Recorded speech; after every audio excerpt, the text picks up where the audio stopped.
nombre es Hugo Cortés Ochoa, soy cirujano plástico egresado de la Universidad Javeriana. Tengo más de 15 años de experiencia en cirugía plástica, estética y reconstructiva. Hoy vamos a hablar de la hipertrofia mamaria o del aumento del volumen de los senos, que sería, digamos, la traducción de qué es hipertrofia mamaria. La hipertrofia mamaria, ¿en qué consiste? Consiste simplemente en que a expensas de glándula mamaria o de grasa, que son los dos componentes principales de un seno, va a haber un aumento mayor del normal volumen que debería tener ese seno para un paciente de una estatura promedio. Estamos hablando de que en una paciente normal de nuestro medio, aquí en nuestro país, el volumen sería más o menos entre 250 a 300 gramos por cada seno. Si ya ese volumen es mucho mayor, si ya el peso es mucho mayor, va a desencadenar algunos problemas y en ese momento ya estamos hablando de hipertrofia mamaria.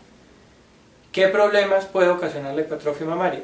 La hipertrofia mamaria simplemente puede aumentar el peso. Al aumentar el peso y la carga sobre el tórax de un paciente que no está adecuado porque el tórax es muy pequeño, porque su estatura es muy pequeña, para cargar ese volumen, va a tener problemas de espalda, por ejemplo, dolores de espalda, que muchas veces los ortopedistas son los primeros en diagnosticar las hipertrofias porque inicialmente el paciente va a consultar por ese síntoma.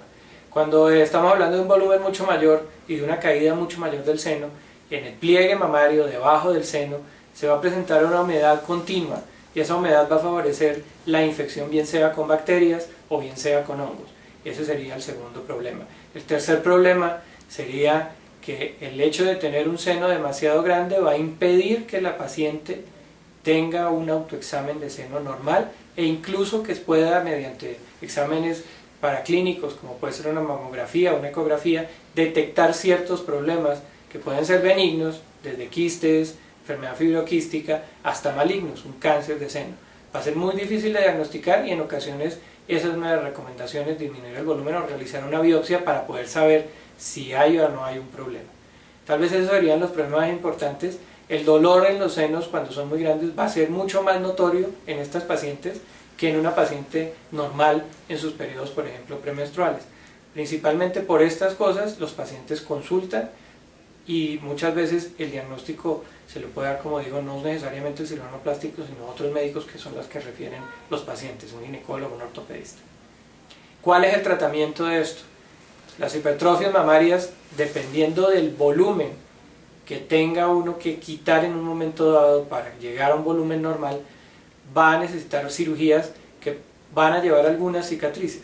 Pueden ser cicatrices únicamente alrededor de la areola, pueden ser cicatrices alrededor de la areola y una cicatriz vertical, o podrían ser estas dos cicatrices sumadas a una tercera cicatriz que va en el surco mamario.